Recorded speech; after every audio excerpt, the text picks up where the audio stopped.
Hello, everybody. Welcome to episode 236 of Optimal Living Advice, the podcast where we take any questions you might have about the many struggles of life and get them answered for you here on the show. I am your host, certified life coach Greg Audino, reminding you before we begin that if you have a question you would like help with on the show, we welcome you to email it to us at advice@oldpodcast.com.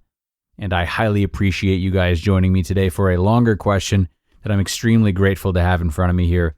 I'll just say in advance that this question really exemplifies how deep our childhood wounds can actually go, some of which we notice, some of which we don't, and how strongly they can affect our adult lives if not taken care of properly, and properly is the key word here.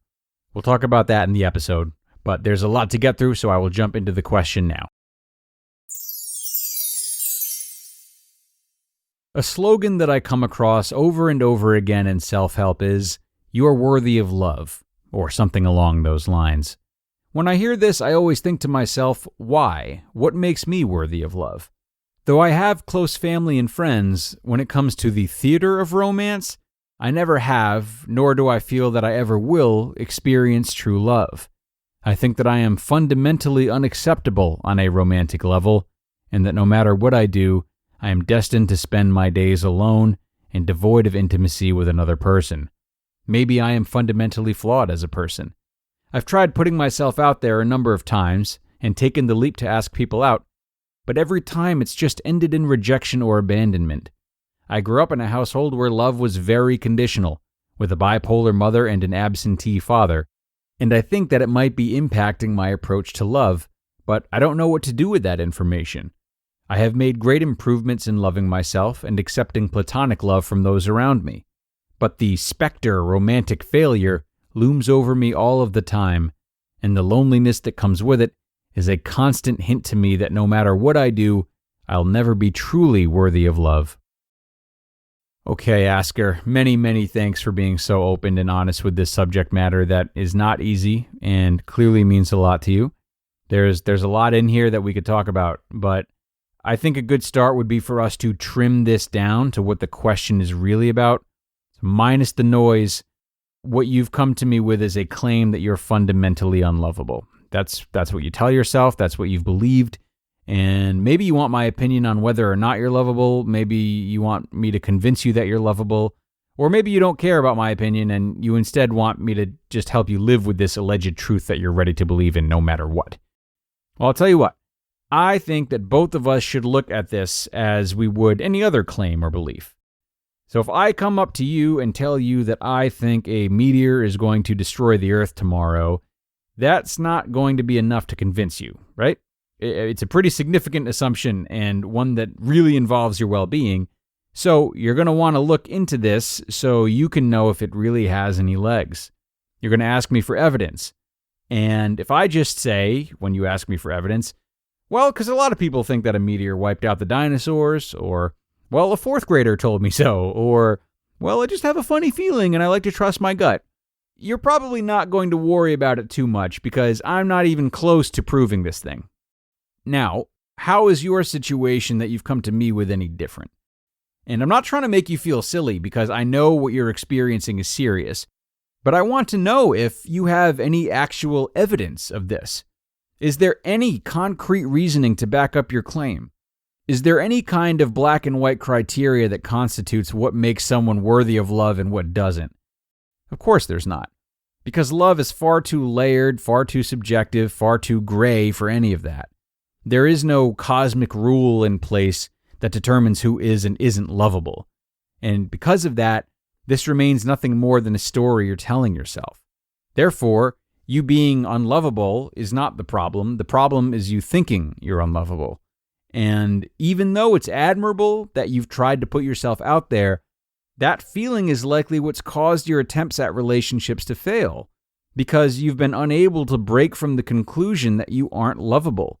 If I had to guess, I would say that you've probably found yourself feeling guilty for little things in relationships, apologized for everything, felt undeserving of setting your own boundaries, shamed yourself for not being perfect, felt undeserving of your partner, felt like you were wasting both of your time.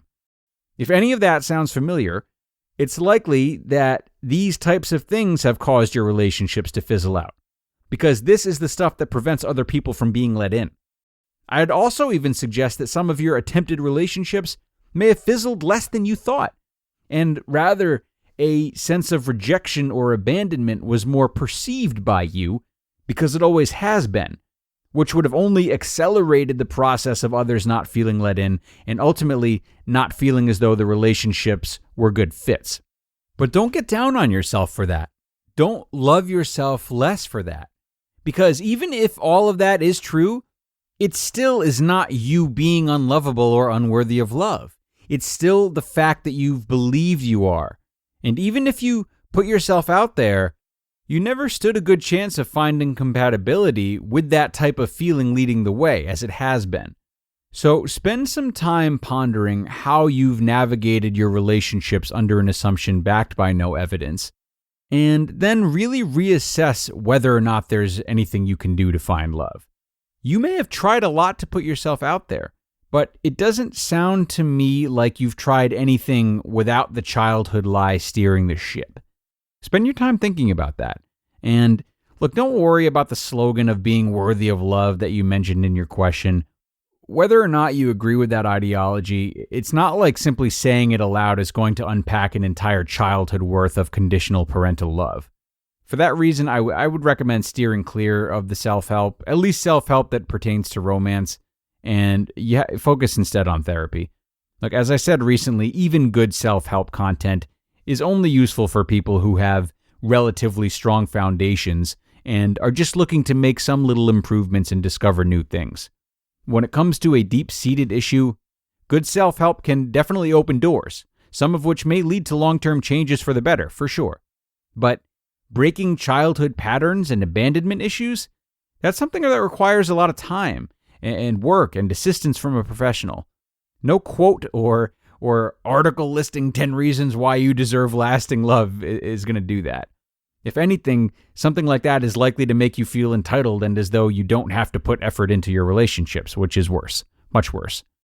So if self-help is helping you in many areas, that is great, keep at it, but leave to a therapist the romantic problems that you correctly stated did start in a troubled childhood. Breaking a lifelong lie that you've psychologically had no choice but to believe, it's not going to be done by anything less than time, effort, and concentration. And until then, and on your own, continue to foster your own self-love. That was great when you said that. Work on making yourself proud and fulfilling your own healthy values with or without a romantic partner. Love yourself in spite of this belief you have. You loving yourself is of utmost importance after all, and the more you can be vulnerable and love yourself anyway, the more you might start to realize that it's not so far-fetched that someone else could do the same. Thanks a lot for joining me today, everyone, and thanks again to the asker for submitting a touching and vulnerable question. Asker, I hope the answer today proves to be a good jumping-off point for you to start questioning your beliefs a little bit. But again, these beliefs, while not true to me, are not beliefs I blame you for having at all. You may not be responsible for having detached parents, but you are responsible for healing the trauma that it's caused you. You can do it. You just don't shy away from the hard work and the time required to do so. And on that note, it is time to sign off, everyone. Look, be kind to yourselves, forgive yourselves, but continue to make yourselves healthier emotionally as well. I'll talk to you next time.